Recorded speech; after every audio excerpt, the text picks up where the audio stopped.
Hi, it's Marlene Chisholm. It is April 27th, 2021. And as promised, I'm going to be talking about how to consciously build your leadership identity. As usual, I love to hear from you. And if you're here live with me, if you'll type in your name and where you're from, I'll recognize you because some people, it just says LinkedIn user, and I don't know why. But if you'll let me know you're here, we'll have a conversation as well as me just lecturing. And so last week, just to give a quick review, we talked about aligned leadership identity. What I mean by that is that you're a leader in your organization and you align with the values of the organization, and you feel that you have the authority and the competence and the confidence to become and be a leader in that organization. Aligning with that is difficult, and we talked about why it's difficult to go from one of us to one of them, especially if there's been no transition, no onboarding. And unfortunately, a lot of companies don't have onboarding on becoming a leader. They just expect if you know the job, you also know how to lead. But we talked about what happens when you do enter into that leadership position and you don't really quite align yet. And there's these adaptive behaviors, adaptive kind of identities that we take on, which is the hero, the hands-off, and the best friend. If you want to see more about that, you can look for last week's video on LinkedIn Live. And if you can't find it there, you can go search my YouTube. I'm building that up right now. YouTube, Marlene Chisholm. I have a whole section of my LinkedIn Lives, and it is a work in progress because I've let it lay dormant for quite a few years and had all kinds of dance videos and all kinds of stuff on there.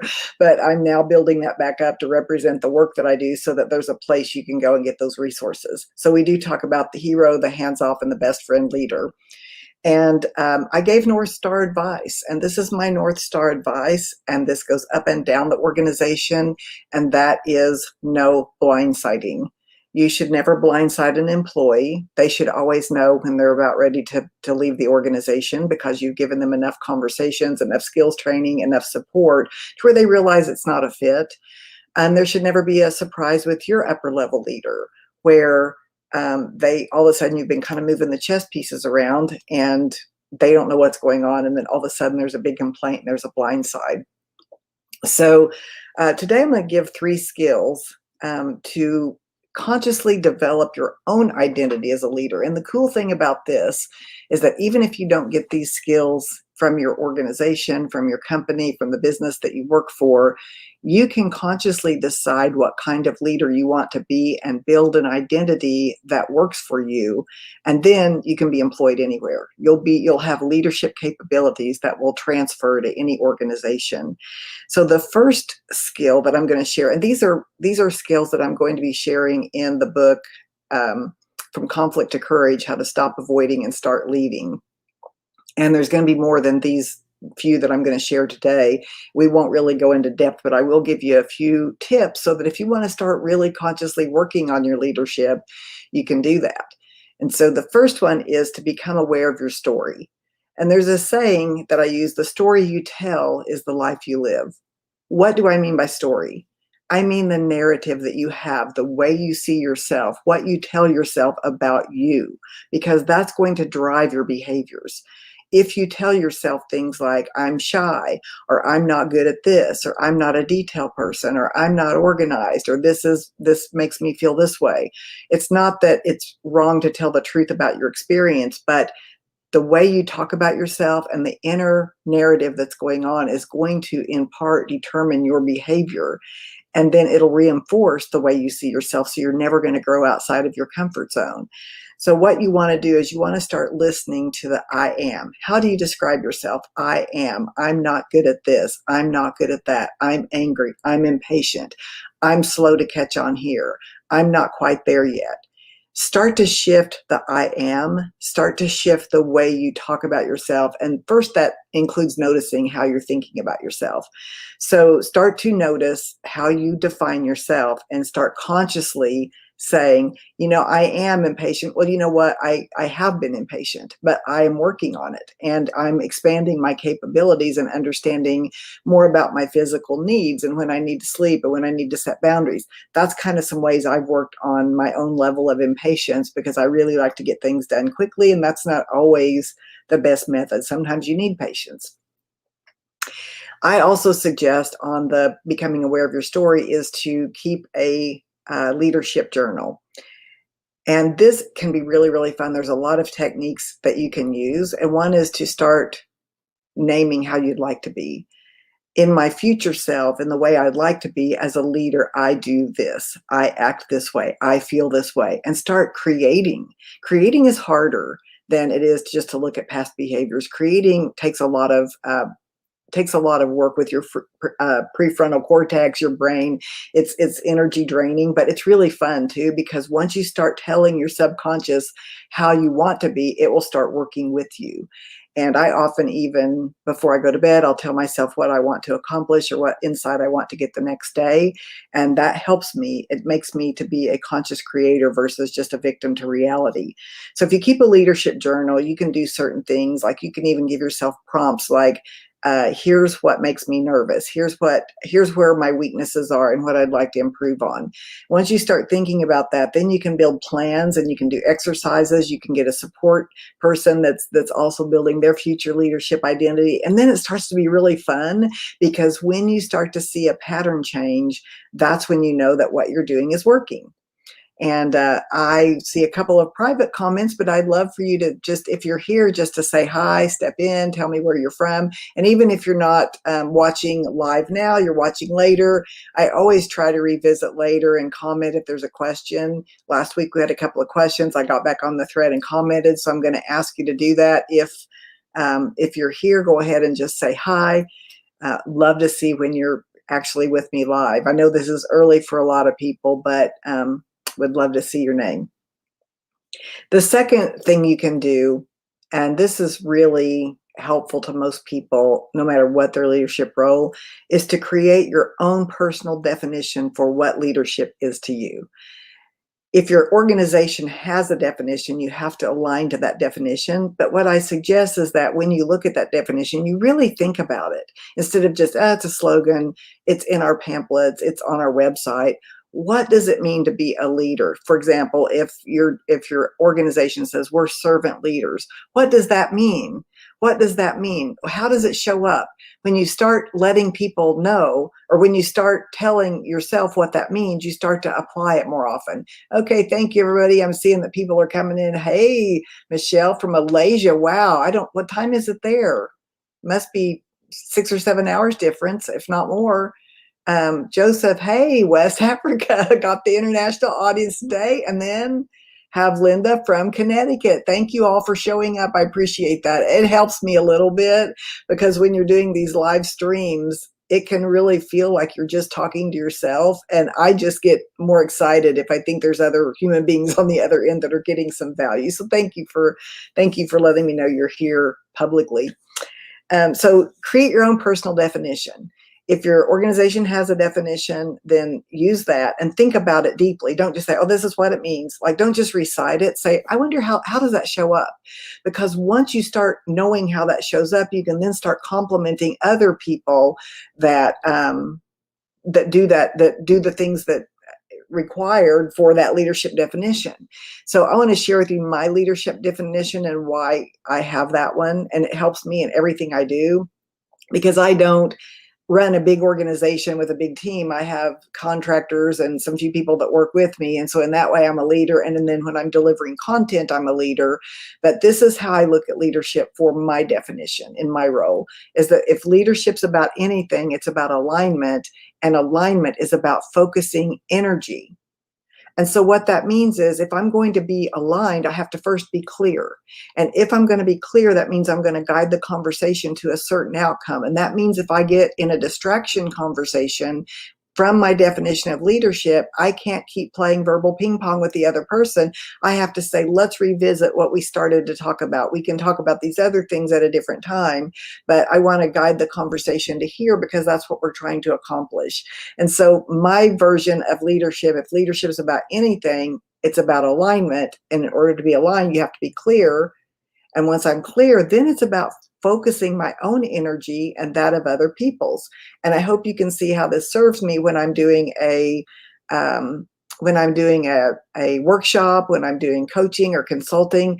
My job is to create clarity and to align to that end result and to help my client to do the same, whether it's coaching, consulting, doing a workshop, or whatever. So that's mine. So I would say play with a definition of leadership and then start asking yourself, if I really aligned with that definition, what kind of leader would I be?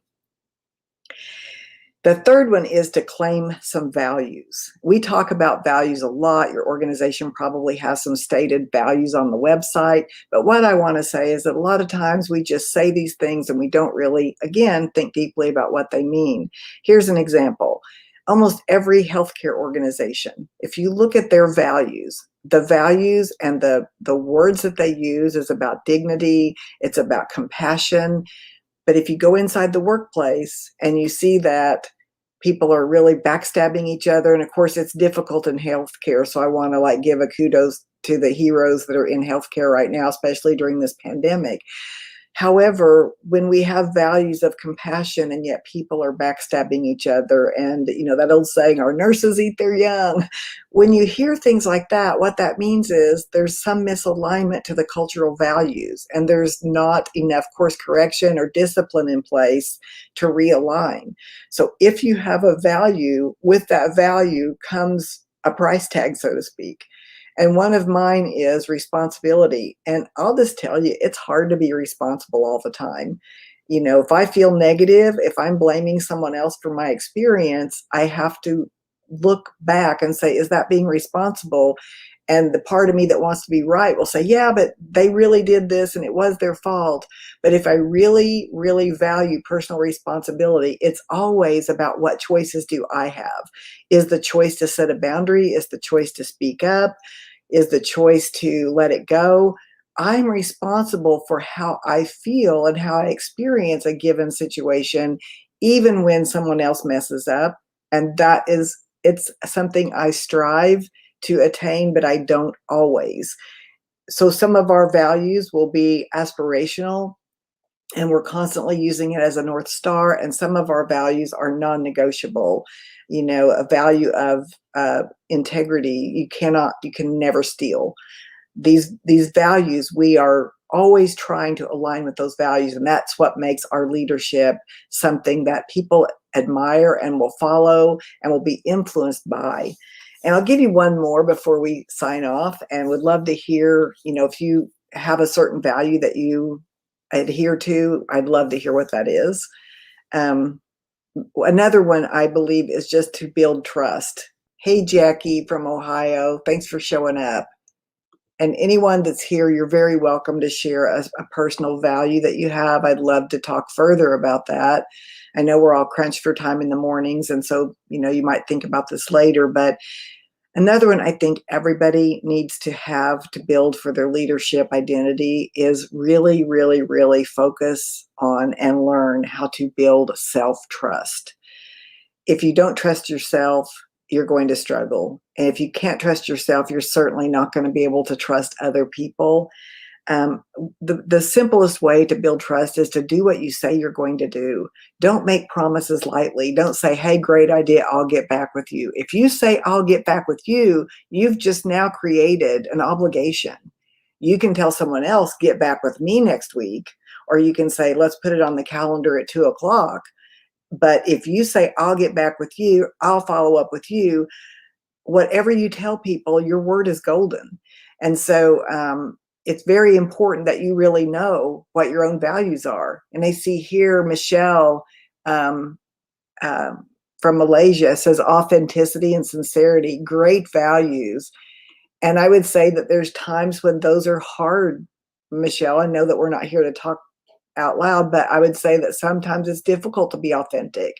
And sometimes it's difficult to be sincere, especially if someone hurts our feelings or says something rude. It's easy to become defensive and to act like it doesn't bother us, or to kind of spout back. So values always have a price tag. And we have to say, what am I willing to give up in order to live that value? And it takes a lot of self-reflection.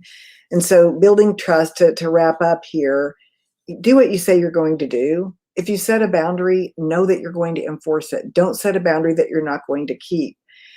I want to just share a quick story that really reinforced this for me. This was actually with my first book, Success is a Given. This was my self-published first book before I got into the world of coaching consulting. I was doing more personal kind of work.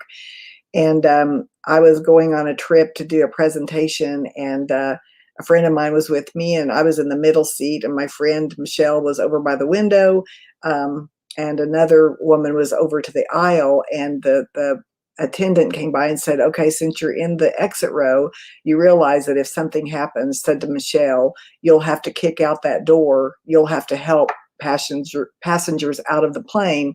Are you able to do that? And Michelle said, yes. And then Michelle turned to me and the other lady and she said, do you trust me with your life? And the woman took a breath and she thought, and she said, no, but I trust me.